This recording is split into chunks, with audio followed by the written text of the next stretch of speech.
So the question is not, is your childhood affecting you? The question is, how is your childhood affecting you? And to what extent is your childhood affecting you? How significantly is your childhood affecting you? Welcome to the EQ Gangster podcast, where you will learn practical tools to grow your mental and emotional health and intelligence to be the best version of yourself, both at work and at home. It is real, raw, and transformational. The journey of emotional growth isn't easy, but it's worth it. I believe in you.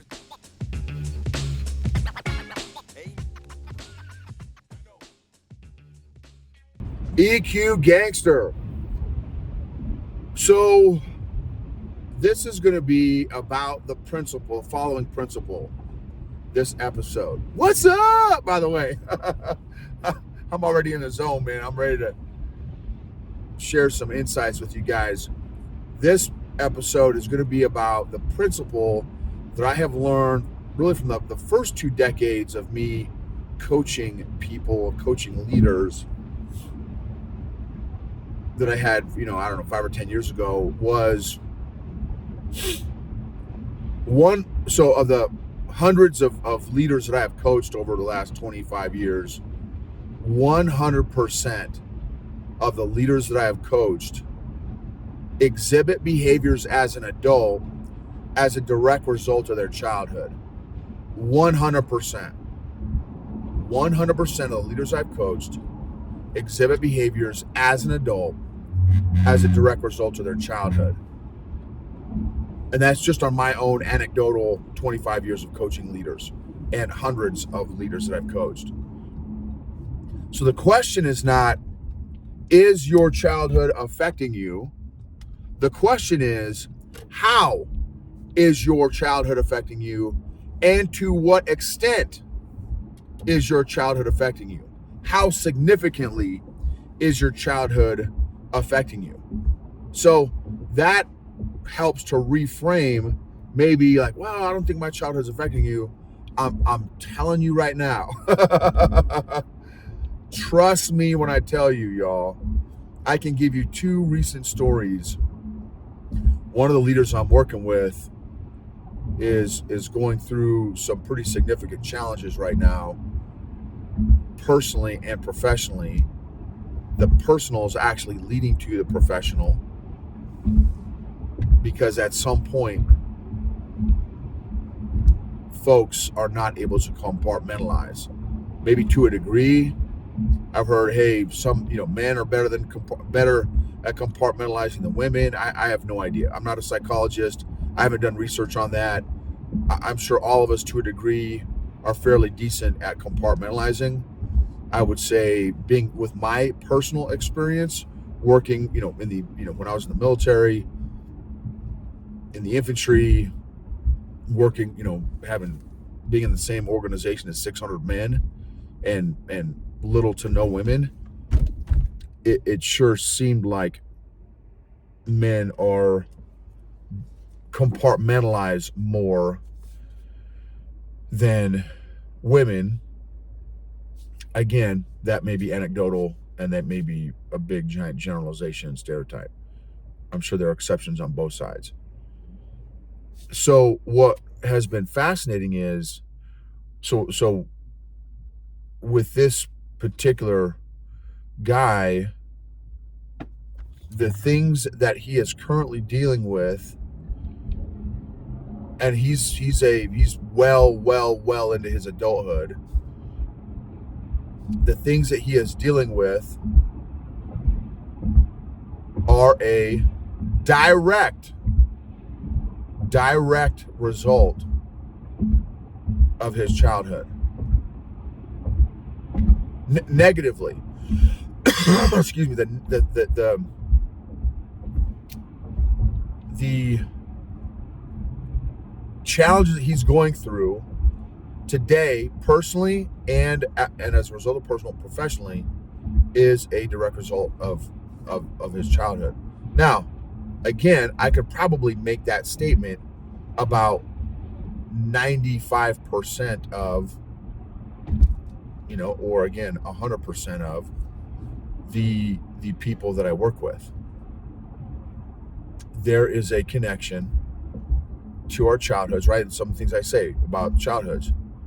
What happened to you in your childhood is not your fault, but it is your responsibility to heal and grow from.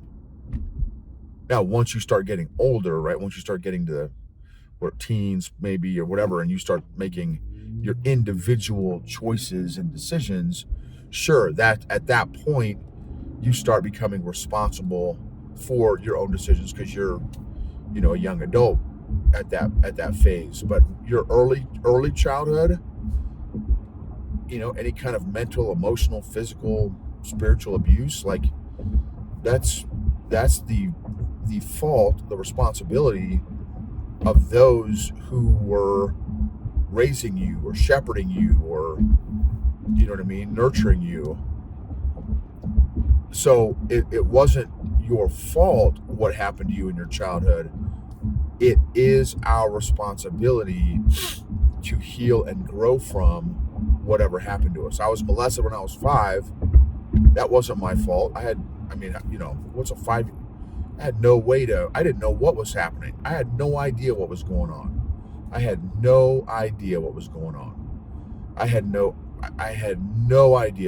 on. This adult, which was a family friend, said, did the things, and I'm like, I'm, and he's like, oh, hey man, this, you gotta be, you can't say anything, can't, you could get hurt, and your family could get hurt. There's got to be, all the stuff. And I was, crap. I was like, crap. Well, okay. Well, I can't say anything. You know what I mean? So I had no idea what was going on. 5 years old. Come on. So, and here's the deal: unaddressed emotional issues do not get better over time. They actually compound. Unaddressed emotional issues do not get better over time. They actually compound. So, have you found the origin stories for your emotional and behavioral unhealthy, unproductive patterns?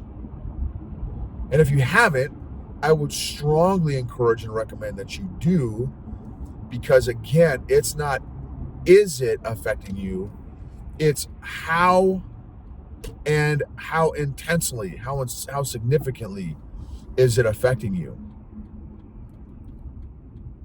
And, I really want to encourage this guy, because he did not have the awareness that what he's going through today is a result of what happened 30 years ago. That's a hard pill to swallow. He's like, man, I think I've dealt with it. I'm like, dude, clearly you have not dealt with this stuff yet. You have not worked through this. You go, well, how do you do that? I'm like, well, that's what we're, that's the beauty of coaching. We let's do this together, bro. You're not alone in this journey. And not only are you not alone, but like, I literally felt like I'm coaching me. This was me 4 or 5 years ago. So like, I'm telling you, there's hope at the end of the other end of this dark tunnel you're going through right now. There's hope, because I have done it, dude. Allowing God access to my emotions and taking ownership and responsibility of working on myself and doing the emotional work has been life-changing for me. And then the second one was, let's see, this was a corporate scenario, and observing a particular leader who has extreme control,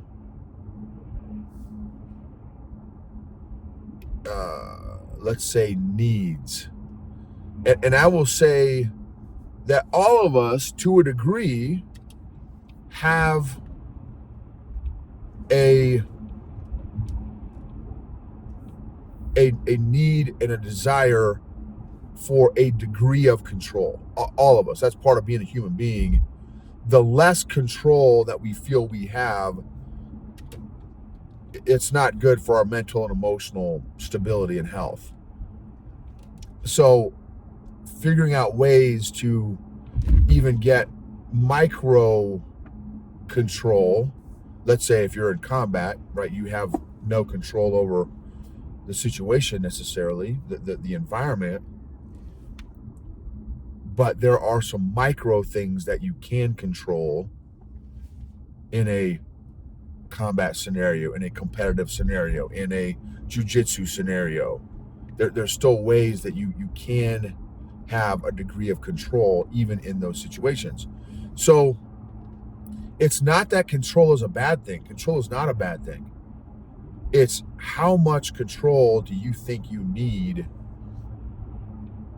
And it's a sliding scale. And then where does your need for control come from? And then how much control this particular leader was trying to control, like, everything and everybody. And I'm like, wow, dude. And this is all internal because I don't have a relationship with this guy. But just observing, I'm like, wow, how is this guy's need to control everything and everybody affecting the culture of his organization?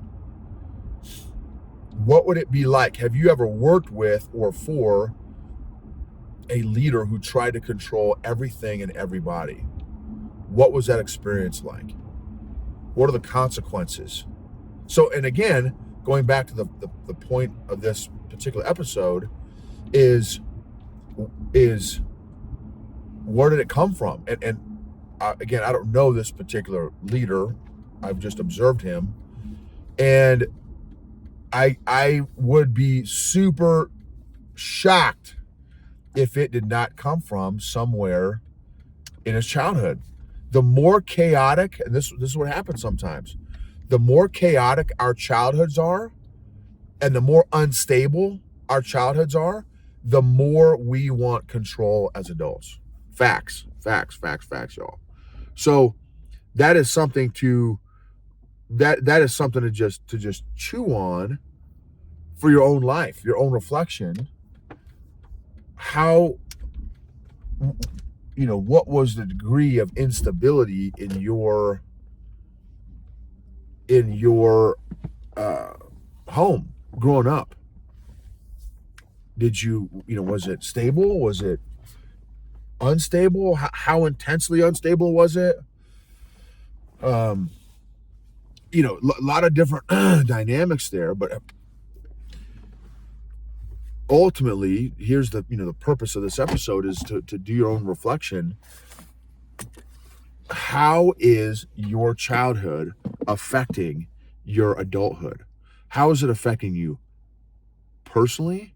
How is it affecting you professionally? How did you see relationships happen? Did you have healthy examples of relationships in your childhood? Did you have unhealthy examples of relationships in your childhood? What were the consequences? What were the benefits and the consequences of the parents that you were raised by? Benefits and consequences, because there are for all of them. Even if you had a great Leave It to Beaver childhood, which is an old TV show way back in my day. Even, my wife and I, man, we've been ridiculously intentional parents. Crazy intentional parents. And guess what? I know there are benefits and there are consequences for us as intentional parents. And so that is something to, think about for yourself. Do some reflection. And once you do that, the reflection is figure out how can you start to heal now with this new awareness, this new understanding. How can you start to heal from this new awareness of some of these connections that you're going to be making? The goal is not, again, when you do this process, don't do it judgmentally. Do it like an investigator, like a treasure hunt, like you're searching for treasure. So try not to beat yourself up and be judgmental and or even judgmental on your parents or your grandparents or whoever raised you. That's not the purpose of this exercise. It's understanding. It's not judgment. So thank you for rating, reviewing, subscribing, sharing. Very thankful to be on this journey together. And man, all of you that are taking ownership and responsibility of your emotional health and fitness, I am so proud of you. And remember that emotionally healthy people help heal other people emotionally.